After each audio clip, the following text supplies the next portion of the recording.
Graça e paz, meus amados. Amém. Graças a Deus, nos dá vitória por nosso Senhor Jesus Cristo. Vamos ao nosso estudo bíblico. Nós lemos o texto de Atos dos Apóstolos, capítulo 10, verso 23 até o verso 48. Bem, nós estamos terminando esse capítulo de Atos, mas nós já trabalhamos 3 aulas, certo? Melhor, 2 aulas. Hoje, então, é a terceira aula, tá bem, queridos? E vamos falar, então, agora, basicamente, do encontro, ok? Entre Pedro e Cornélio, ok? Nós vimos primeiro, não é? O centurião, não é? Cornélio, ser tocado por Deus em direção à necessidade de ouvir a mensagem do Evangelho. Depois nós vemos, então, Pedro sendo tocado por Deus para superar seu pensamento preconceituoso em que a salvação seria só para os judeus. Deus, então, faz, não é, esta condução para que Pedro possa, então, amadurecer esse seu pensamento de que o Evangelho era para todos e não apenas para os judeus, queridos. Então, vamos lá para o verso 23. Pedro, então, convidou-os a entrar e os hospedou. No dia seguinte, Pedro levantou-se e partiu com eles. E alguns dentre os irmãos de Jope o acompanharam. Um dia depois, entrou em Cesareia, e Cornélio os esperava, tendo reunido os seus parentes e amigos mais chegados. Bem, aqui está um princípio bíblico, né, irmãos? Importante, principalmente quando nós nos referimos não só a culto evangelístico, mas também a culto doméstico. Tá bem? O dono da casa tem essa iniciativa. Que iniciativa é essa? De convidar vizinhos, parentes, amigos para essa reunião, para que mais pessoas possam, então, ouvir o Evangelho. Tá? É meio sem critério essa coisa de nós fazermos culto doméstico e chegarmos lá, só tem crente da congregação, tá? Chegarmos lá e, eventualmente, não tenha sido feito, não é? Aquilo que o texto mostra aqui, que Cornélio fez. Então, vejam a ênfase do verso, não é? 24. Ele esperava a Pedro, ok? A visão e toda a orientação de Deus era para Pedro ouvir o Evangelho. Mas Pedro, efetivamente, vai além do quadradinho, além de pensar em si mesmo. Pedro, então, ou melhor, Cornélio, então, além de esperar Pedro, fez isso reunindo em sua casa parentes e amigos mais chegados ou mais próximos. Tá bom? Então, essa é a realidade. Mesmo no culto de ações de graça que o irmão ofereça na sua casa, tá? Seja ele em razão de um agradecimento de aniversário pessoal, aniversário de casamento, não é? Seja relacionado a uma bênção que tenha recebido, não é? Sobre enfermidade, sobre emprego, não é? Nós, se nos reunimos dessa forma, é uma boa estratégia para eventualmente alcançar pessoas que teriam mais dificuldade de chegar à congregação, mas que podem chegar, não é? Até a nossa casa, tá? Então, é lógico, quantas pessoas hoje, cristãos, comemoram o aniversário e não são capazes, nem na hora do bolo, de fazer uma oração? E às vezes, pior, né? O pastor presente. Esse é o modelo que nós temos hoje de crente. Infelizmente. Onde o aniversário na nossa casa, por exemplo, não serve para fazer o principal, que não é anular nós, mas é render graças ao Senhor. Aí eu pergunto para você, é assim que tem acontecido na tua casa? É assim que tem acontecido no teu aniversário? Aniversário dos teus filhos? É assim que tem acontecido? Outro dia eu soube de uma irmã que a conversa foi essa. Daqui, tá? A conversa foi essa. Não se escandalizem, não. Tá? Não convidei o pastor porque o aniversário da filha dos crentes não era um lugar adequado para o pastor estar. Nem pode não me convidar por outras razões. Mas por essa, que declaração? Não sou crente. Porque se o lugar não é adequado para o pastor estar, não é para crente nenhum. Porque não há diferença. Não há diferença. O tamanho da encrenca é dos dois. Então, irmãos, eu fico me perguntando, né? Será que não aprendemos? Será que não existe voluntariedade espiritual nessa situação? Ou nós, eventualmente, não é, queridos? Somos crentes onde realmente ouvimos a palavra, mas não a praticamos nas coisas mais mínimas possíveis. Então, reflita aí a tua realidade, meu irmão. Segura essa bomba. Segura esse abacaxi. Porque, infelizmente, é a realidade nossa. E não é só nossa, ou só sua, ou só minha. Tá? Mas é dessa geração que se diz crente, mas não é capaz de glorificar a Deus nas mínimas coisas. Olha o Cornélio, ele é gentil. Provavelmente seus amigos e parentes, todos eram. Ok, meus amados? Apesar de ele ser bem visto pela comunidade judaica, como já falamos, tá? Ele aqui, não é? Convida as pessoas para ir à sua casa para ouvir alguma coisa da parte de Deus. Certamente ele pensou o que deve ser um raciocínio de um crente. Se é bom para mim, é bom para os meus amigos, é bom para os meus parentes. Se é uma resposta para mim de Deus, não é? Deve ser bom também para quem eu amo e está perto de mim. Então, irmãos, reflita sobre isso. E tomara, não é? Que ninguém tenha ouvido louco, né? Ouvido surdo, como dizia, não é? O nosso irmão, o profeta Jeremias. Ok? Eu prego a ouvidos surdos. Eu falo de Deus a ouvidos surdos, que não podem ouvir, que não ouvem. Então, meus amados, é muito sério essas coisas. Por quê? Nós fazemos as nossas reuniões domésticas, muitas das vezes, queridos, e na maioria das vezes, todas elas voltadas ao nosso ego. E isso não é evangelho. Eu sou do Senhor, você é do Senhor, e tudo que fizermos, seja comer, beber, festejar, tem que ser tudo para a glória de Deus. E qual é a evidência da glória de Deus aí? Ok, queridos? É que a salvação de Cristo Jesus seja anunciada. E ações de graças sejam dadas ao verdadeiro Deus. E que outros tenham oportunidade de ouvir a respeito de Cristo. Tá? Onde você, que diz que Ele é tudo para você, abre mão até de aparecer e deixa Jesus aparecer nessa foto. De que maneira? Transformando o culto pagão, ou melhor, o aniversário pagão, o aniversário ímpio, o aniversário do descrente, ok? Onde tudo é para a pessoa, e nós então aprendemos a fazer e mostrar que isso tudo, tá? É para a glória de Deus. Tá, meus amados? Então, eu me constranjo, meus queridos, com essa palavra, me constranjo mesmo, não é? Porque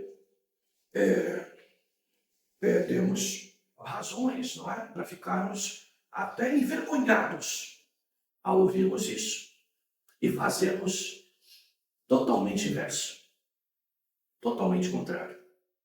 É que nem no velório, não é? Como já dissemos aqui algumas vezes. Nós chegamos lá no velório, não é? Esses dias fiquei sabendo que novamente, apesar das regras que parece que os velórios estão colocando, por mau uso de crente, tá?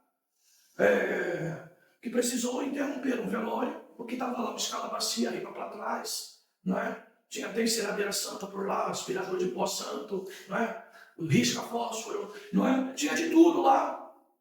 E uma reunião penteca, em que a palavra e o culto passou de 1 hora, invadiu o espaço que a casinha do lado de outros irmãos tinham para fazer o culto também em despedida a outra pessoa, e não teve tempo por conta dessa desordem. Então, como eu já disse para os irmãos, o hospital precisou estabelecer regra para nós sabermos visitar e atender pessoas lá. Tá? Hoje, a capelania, raramente ministrada nas igrejas, ela foi totalmente absorvida por regras que o próprio hospital estabeleceu para que os irmãos saibam entrar e sair de um hospital. Agora, no cemitério, a mesma coisa. E pior, mesmo que não tenha todos esses movimentos aí, muitas das vezes vai se falar da vida do morto, se comenta sobre o morto foi uma boa pessoa, o morto foi um bom amigo, o morto foi um bom pai, o morto foi um bom marido, e Jesus não fala-se. Aquela é a última oportunidade que nós temos, ainda que somente com o corpo presente, de um irmão que dormiu em Cristo, de falarmos a respeito de como esse irmão via Cristo, servia Cristo, tinha abraçado Cristo pela fé. Tá, queridos? Não é para contar currículo, nem meu nem seu, porque o nosso currículo verdadeiro, à luz da Bíblia, não é legal da gente ficar falando. Ele é muito ruim. Então nós vamos lá falar de Cristo e aproveitar aquela oportunidade para quê? Quer faça tudo o que façais, quer comer, quer beber ou qualquer outra coisa. Façais tudo para a glória de Deus. É lógico, você não precisa me ensinar, eu sei. Eu posso dizer, foi um bom pai, graças ao bom Deus, à pessoa de Cristo, que o transformou, que fez ele uma pessoa, não é? Que nos ofereceu alguns frutos, inclusive familiares, soube educar seus filhos, tudo isso por graça de Deus, e assim apresentamos Cristo para o auditório. Tá, queridos? É a mesma coisa quando o incrédulo nos pede para dar uma palavra no velório. A gente vai lá ser o quê? Vamos lá pregar o evangelho ou não pode pregar o evangelho? Eu vou ofender os irmãos que estão lá. Se eu falar de pecado, se eu falar de morte, se eu falar de inferno. Então o que eu vou fazer lá? Vou fazer cafuné? Sem Cristo? Sem evangelho? Infelizmente, irmãos, é isso que ocorre. Quando alguém me pede isso, eu já pergunto. Se o morto não era cristão, eu posso ir lá fazer o culto e pregar Cristo lá. Mas só eu vou dar a palavra? Vocês viram o último que teve aí? Irmãos, eu não me envolvo nisso não. Eu saio antes, eu dou uma desculpa. Você acha que eu vou estar no meio de uma reunião ecumênica? De um evangelho que prega uma coisa, outro que prega outra, outro que prega outra, mesmo que seja tudo evangelho. Tu acha que eu vou fazer parte disso? Você pode me criticar, pastor, foi embora. Tem outro compromisso, que não é perder tempo em culto ecumênico. Eu saio, queridos. Pode ser irmão da igreja, pode ser meu amigo. Tchau, fui, tenho compromisso. E às vezes alguém pode falar de mal de mim a minhas costas. Mas eu não vou participar dessa miséria. Eu sou contra o ecumenismo. Então eu não vou ser uma parte do culto ecumênico. Uma vela para Deus, outra para o diabo, como diria minha mãe nos tempos antigos. Tá? E aqui então nós vemos, tá, irmãos? Bem, já aproveitei para dar uma, né? Já aproveitei para dar umas. Queridos. Por isso que eu oro todo dia, Maranata. Porque cada dia está mais difícil, né, irmãos? E eu não sei fazer de conta. Mesmo nas horas mais difíceis. Mas hoje é dia de lembrar disso, pastor. Todo dia é dia de lembrar que a humanidade está perdida, caminhando para o inferno e que só Cristo pode mudar esse trajeto. E cabe a mim e a você sermos essa pedra no sapato, às vezes até de crente, que está no mundo da Emília, né? No mundo da fantasia, tá? No mundo do piripipim, né? No mundo do abracadabra, não é? No mundo dessa fantasia que anda por aí. Seguimos. 25. Quando Pedro estava para entrar, Cornélio foi ao seu encontro. Prostrando seus pés, o adorou. Mas Pedro levantou e disse: levanta-te, pois eu também sou um homem. Olha só, queridos. Então aqui está outra marca registrada de um pregador do Evangelho. Que aqui, irmãos, não é humildade, aqui é apenas reconhecer quem é, quem eu sou.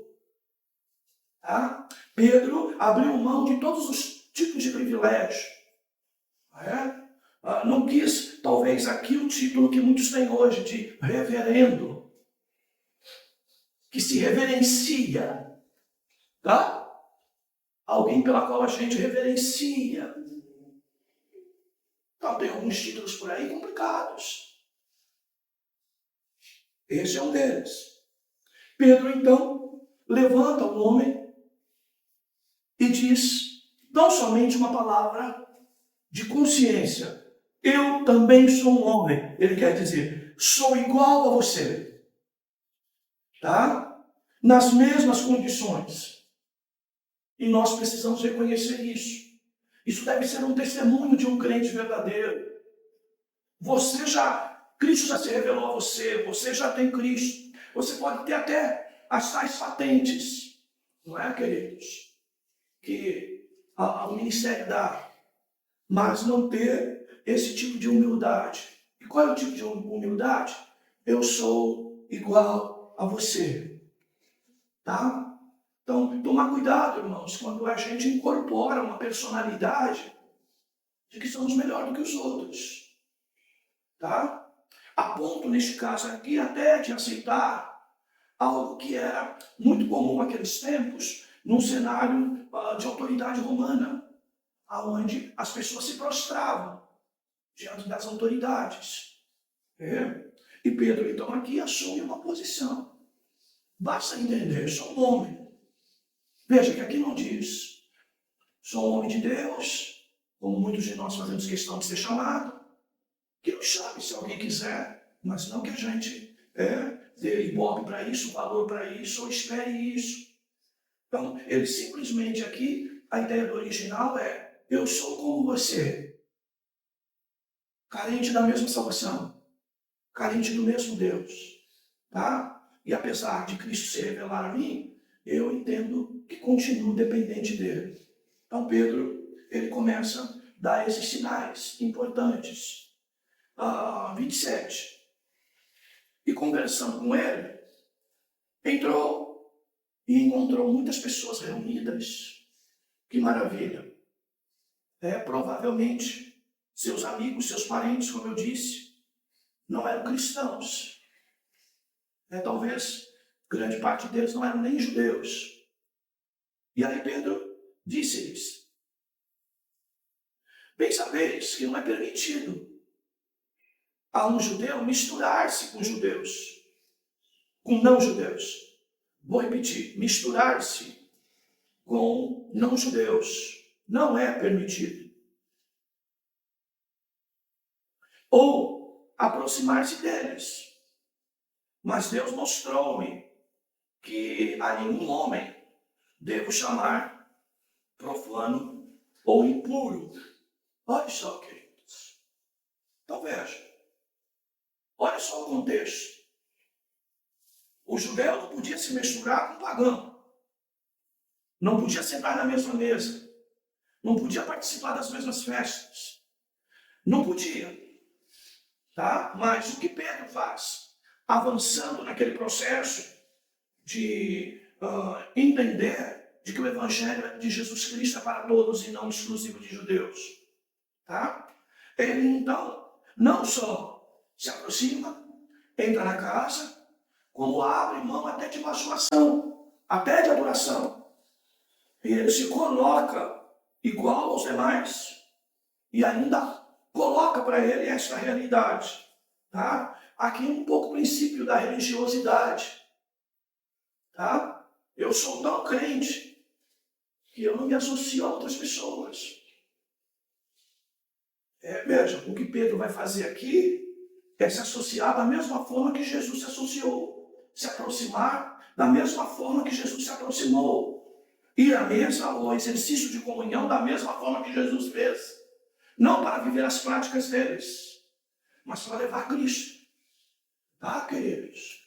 Então, todas as vezes que nós nos dispomos a conviver com incrédulos, de alguma maneira, irmãos, tá? Nós devemos apresentar a eles a pessoa de Cristo, quer seja por palavra, quer seja por testemunho. Tá, queridos? Então, essa é uma realidade que nós todos devemos entender e praticar. Tá, queridos? Bem, 29. Portanto, sendo chamado, vim sem objeção. E então pergunto, por que me mandastes me chamar? Olha só, queridos. Olha que educação. Olha que ponto de contato que Pedro vai estabelecendo para ser bem recebido, para não estragar nada daquilo que Deus já tinha planejado e preparado. Pedro não sabia? Sabia. Ele tinha tido a visão. Os homens tinham ido buscá-lo, dizendo do porquê, inclusive. Mas ele se dirige ao dono da casa, tá? E diz, por que mandastes me chamar?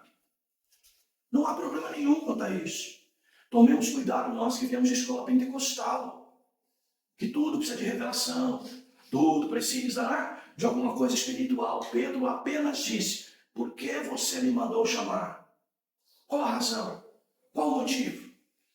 Tá, queridos? Importante, porque isso é ponto de contato. Primeiro para dizer, eu estou aqui porque você me chamou. Eu vim aqui a teu pedido. E tudo isso dentro de um princípio de ética, tá? Comportamental, é muito importante. Tá, queridos? Nós precisamos entender, irmãos, que crente não é chutador de balde, principalmente de incrédulo. E se neste caso houve um convite, mandou ser chamado, então atenda, estabelecendo isso, estou aqui porque você me chamou.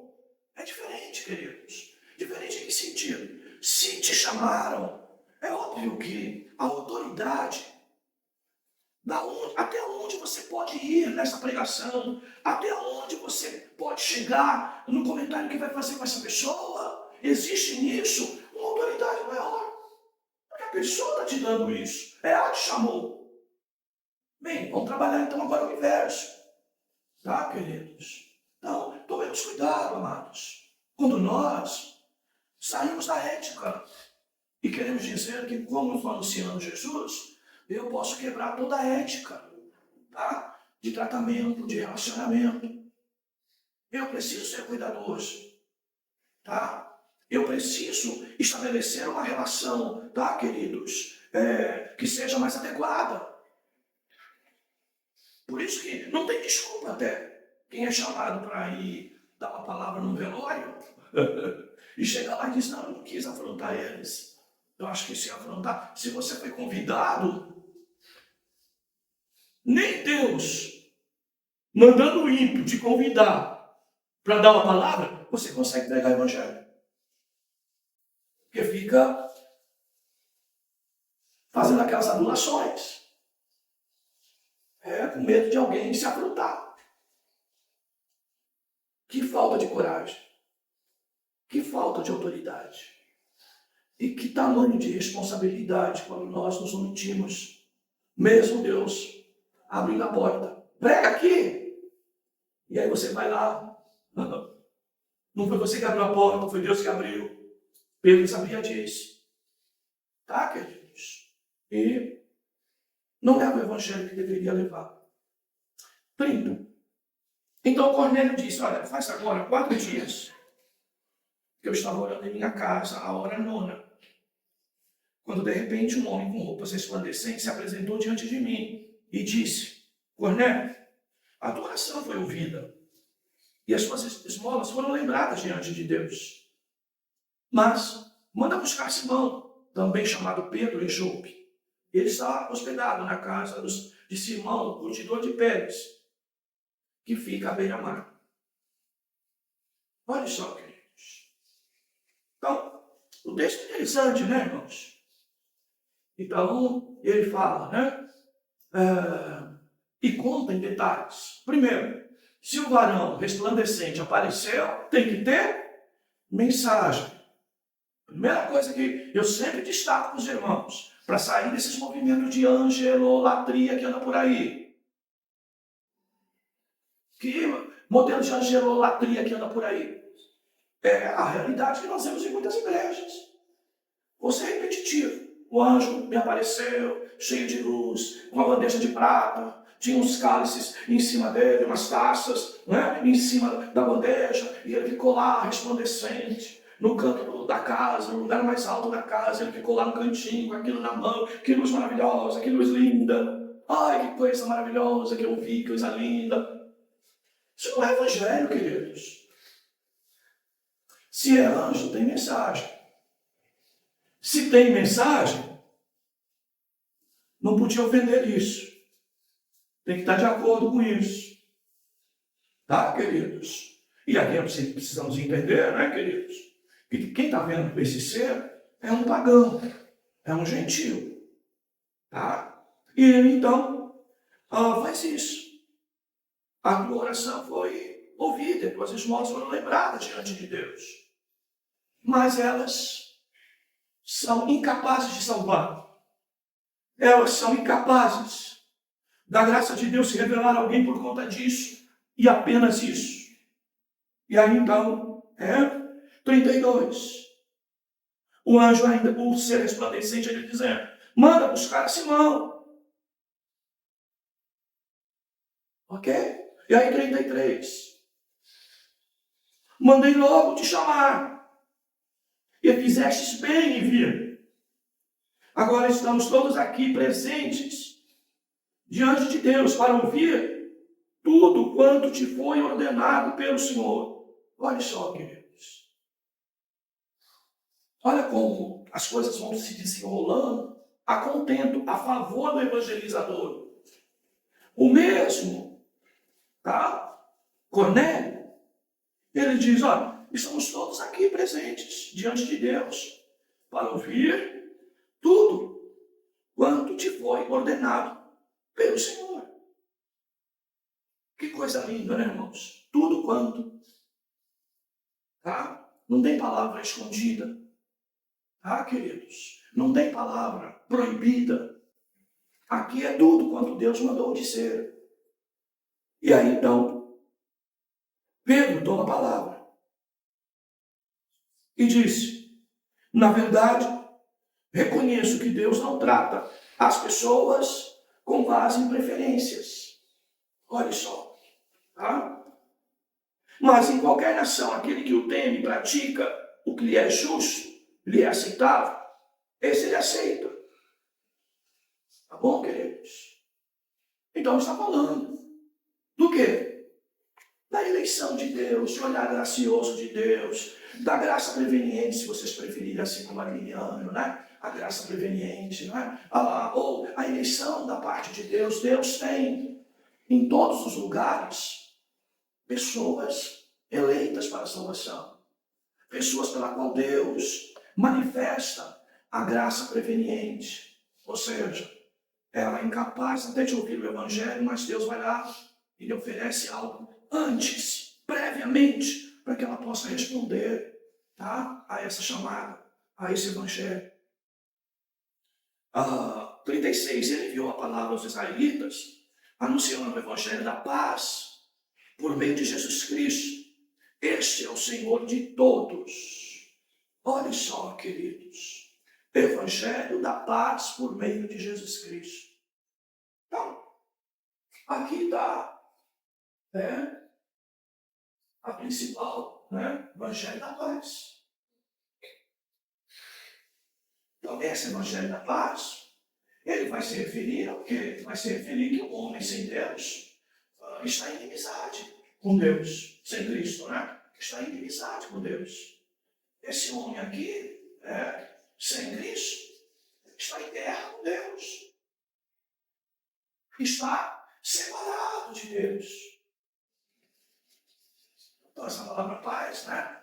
Ela pode traduzir-se a ideia de comunhão também.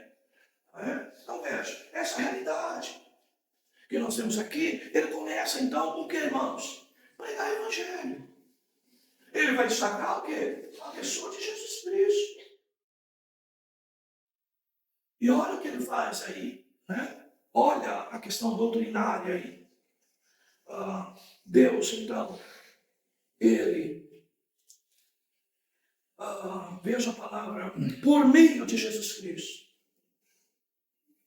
Poderia, inclusive, estar entre vírgulas, até para destacar, né? Mas ele acrescenta lá tudo, né? Anunciando o Evangelho da paz, por meio de Jesus Cristo, tudo entre vírgula, começando desde o Evangelho da paz para dizer que não existe paz com Deus se não for por meio da pessoa de Jesus Cristo. Irmãos dos céus, isso é pregar o Evangelho. Então, ele vai dizer, ele poderia ter dito, por conta do pecado, todos nós estamos separados em guerra e por conta disso somos inimigos de Deus. Mas Jesus veio para que por meio dele nós possamos voltar a uma comunhão perfeita com Deus. Então não é obras. Cornélio, não é duas esmolas, tá? Esmola é bom. Tá? Cuidar dos pobres é bom? É bom. Mas isso não são meios. O único meio é este. Cornélio, por isso que Deus me mandou aqui. Tá? Deus lembrou de você. Deus viu você. Mas eu precisava vir aqui para que você ouvisse a pregação do Evangelho. Vocês viram o nosso livro aí, do Encontro Teológico de segunda-feira? Dos exclusivistas e dos inclusivistas. Então está aqui uma ênfase clara de exclusividade. Tá? Eu preciso ouvir a respeito de Cristo para voltar à ideia de comunhão e assim então observar a salvação de Deus na minha vida.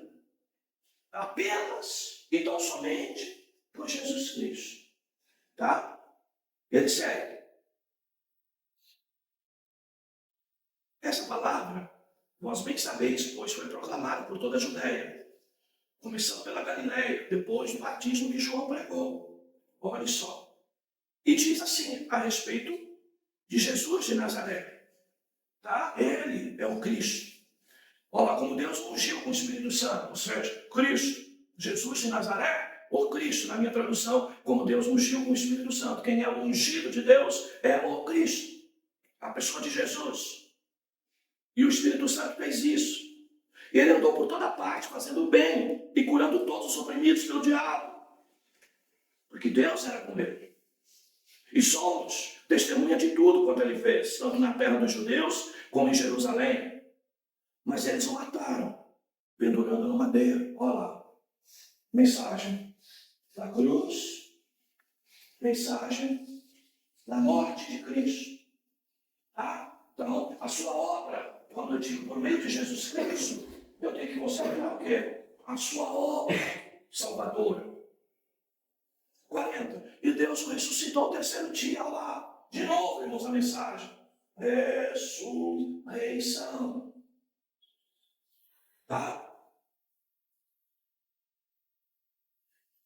Não a todo o povo, mas as testemunhas pré-determinadas por Deus e a nós, que comemos e bebemos com ele depois que ressuscitou dentre os mortos. Olha só. Ok, irmãos, aqui ressurreição corporal. Tratado de 1 Coríntios 15. Não, a ressurreição de Jesus não é a ressurreição espiritual. Ela é corporal. É tão corporal que o mesmo Jesus sentou à mesa e comeu pão. Tá, queridos? E bebeu. E alguns presenciaram isso. Tá, queridos? Para ficar bem claro, tá, irmãos? Que depois da ressurreição de Jesus, ele fez aparições pontuais para alguns grupos de pessoas. Tá? Não foi para todo mundo. Tá? Mas são pessoas que ele elege como testemunha para, inclusive, não é? Construir esse conceito de igreja. Tá? Repito, não foi todo mundo. Foi só para alguns. Corporalmente, mas mesmo assim, só para alguns. Não foi para todos. 1 Coríntios 15, você vai ver isso lá. Tá? E ele nos ordenou que pregássemos ao povo e testemunhássemos que por Deus ele foi constituído juiz dos vivos e dos mortos. Opa, estava tudo muito bom, não é? Mas ele diz, os juízos de Deus também é chegar. Quem efetivamente não crê nesse Jesus para a salvação, entenda, vai passar por juízo de Deus. E quem não tiver em Cristo será condenado. E aí ele vai, todos os profetas dão sobre ele testemunho de que por meio do seu nome, todo que nele crê receberá o perdão dos pecados. Olha só, queridos. Mas não tanto texto bom, não é? Para pregar, em evangelismo pessoal, evangelismo na praça, evangelismo em casa. Olha só a ênfase. Por meio do seu nome, todo o que nele crê receberá o perdão dos pecados. Olha lá. Então, a quem anuncie e quem ouça, precisa o quê? Ter fé nele. Tá, queridos? Na pessoa de Cristo. Para receber, então, o perdão dos pecados. Ou a salvação, perdão. Isso, irmãos, é evangelho. É isso que você tem que dominar, irmãos, para falar de Cristo para alguém. É isso que vai salvar ele. É a pregação do evangelho que eu tenho que fazer. Por quê? Preparar o coração, preparar as possibilidades dessa vida, se abrir para o evangelho, é Deus que vai fazer. Mas ela precisa manifestar o que é a fé de novo. Exclusivistas. Eu preciso declarar fé na pessoa de Cristo. Esse deve ser a nossa forma de conduzir a pregação do evangelho. Enquanto Pedro dizia essas coisas, o Espírito Santo desceu sobre todos os que ouviam a palavra. Os crentes que eram da circuncisão, todos os que tinham vindo com Pedro, admiraram-se que o dom do Espírito Santo também fosse derramado sobre os gentios. Como que isso foi identificado? Como que isso foi identificado? Certamente uma manifestação voluntária, espontânea, de que se no Pentecoste, galileus anunciaram as coisas de Deus para nações do mundo inteiro que estavam lá presentes no dia de Pentecoste, e todos entenderam na sua própria língua, aqui ocorre o inverso. Tá? Aqueles homens que eram gentios, eles começam então a glorificar a Deus, de maneira que todos que acompanhavam Pedro, da circuncisão, do judaísmo, talvez de língua aramaica original, que dominavam um pouco, línguas estrangeiras, e principalmente o próprio grego, o que nós vamos ver aqui? Eles começam, certamente na língua que o judeu entendia claramente, a glorificar a Deus. E a glorificar a Deus por conta do quê? Em resposta à pregação do Evangelho. Eu creio neste Cristo, tá, queridos? Eu creio nessa salvação. Eu adoro a Deus. Eu louvo a Deus por essa salvação em Cristo Jesus. Eu poderia acrescentar mais. Eu louvo a Deus porque é me revelado isso agora. Eu recebo isso, eu entendo isso. Tá? Ninguém pode dizer. 1 Coríntios 12, Ninguém pode dizer que Jesus é o Senhor se não for pelo Espírito Santo. Se não é uma repetição de uma oração repetitiva sem coração, sem alma. Não está errado a gente pedir para alguém orar, repetir a oração conosco nesse aspecto. Mas saber que isso, acima de tudo, irmãos, quando é real, verdadeiro, não é fantasioso, isso é obra do Espírito Santo, esse reconhecimento. Acho que vale a pena, né? Ler o texto. Até para a gente dar para os irmãos como princípio bíblico, né, queridos? 1 Coríntios 12, 3.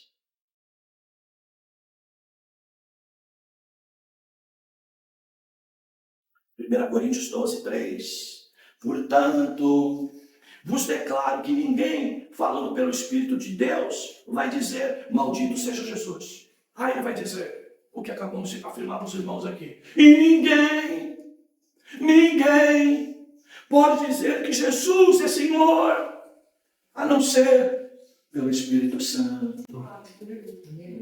Isso é Evangelho.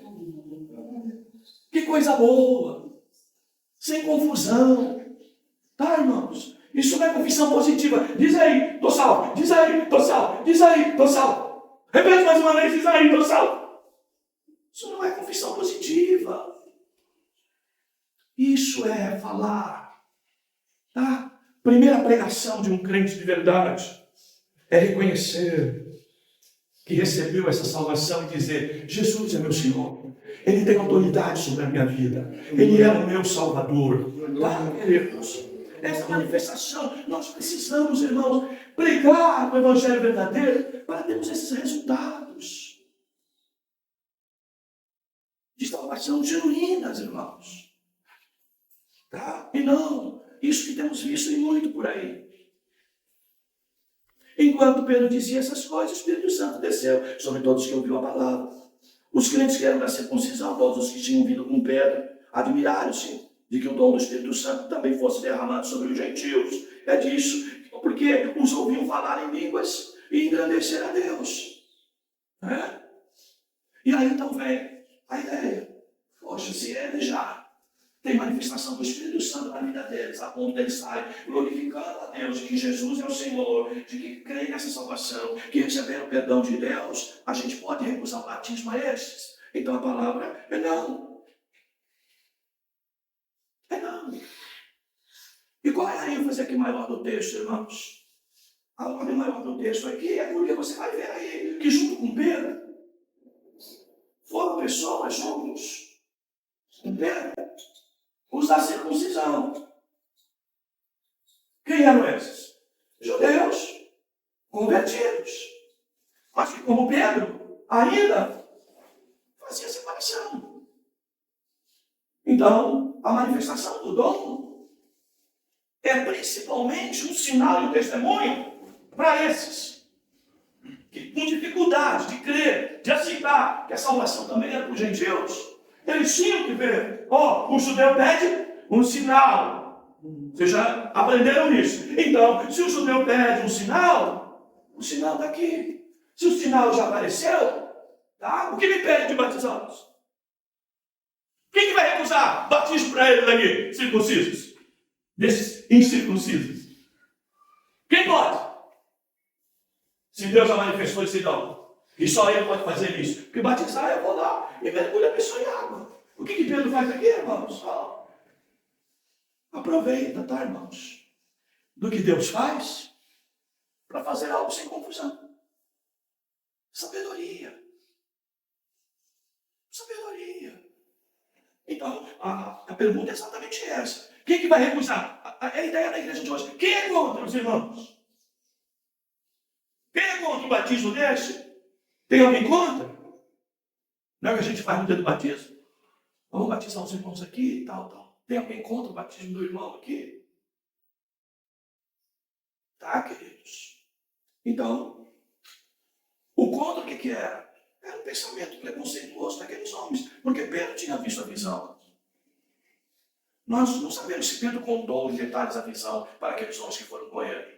Mas o texto é claro que foram com eles os da circuncisão. Ou seja, crentes convertidos do judaísmo e que entendiam que gentios eram, né, pessoas impuras e que a salvação não era para eles. E aí então, já que ninguém foi contra, já que ninguém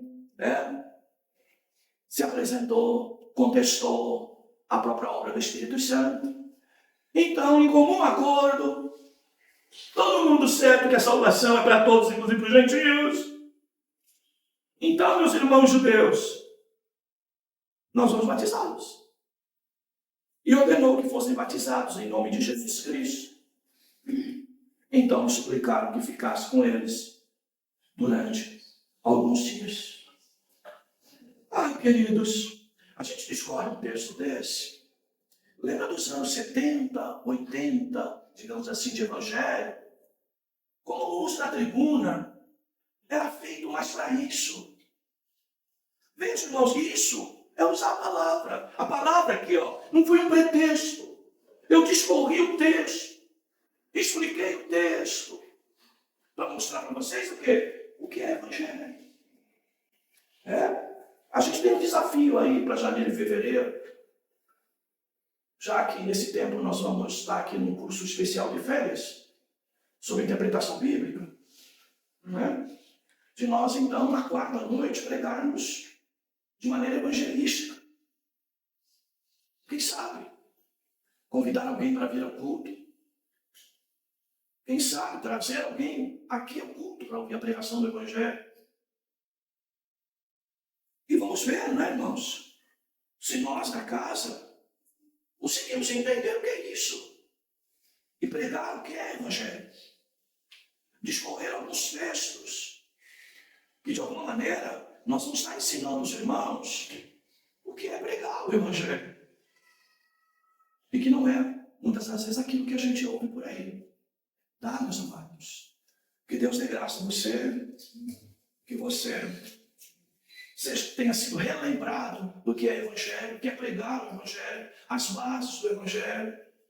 Ok, meus amados? Para a glória do nome do Senhor. Amém. Senhor, obrigado pela tua palavra. Reconhecemos que Jesus é o Senhor, é o nosso Salvador, e reconhecemos que é Ele que precisamos anunciar àqueles que precisam dessa salvação. Senhor, eu oro pela vida dos teus servos, eu oro, Senhor, pela vida de cada um dos teus filhos. Eu oro, Senhor, pedindo misericórdia sobre todos nós, que a tua graça se manifeste sobre o teu povo, e principalmente sobre todos aqueles que, de alguma forma, tentamos, Senhor, levar o teu Evangelho.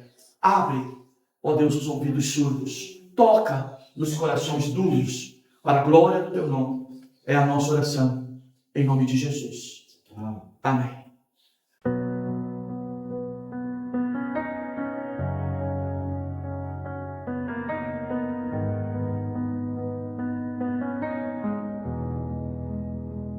Tua presença, Senhor, nosso Salvador.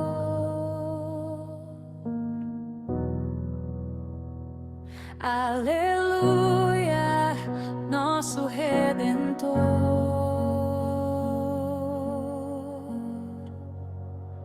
A esperança, o Autor, nosso Criador,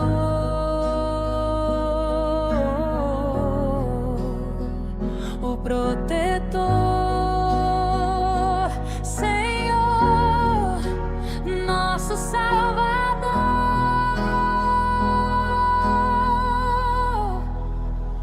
Tu és o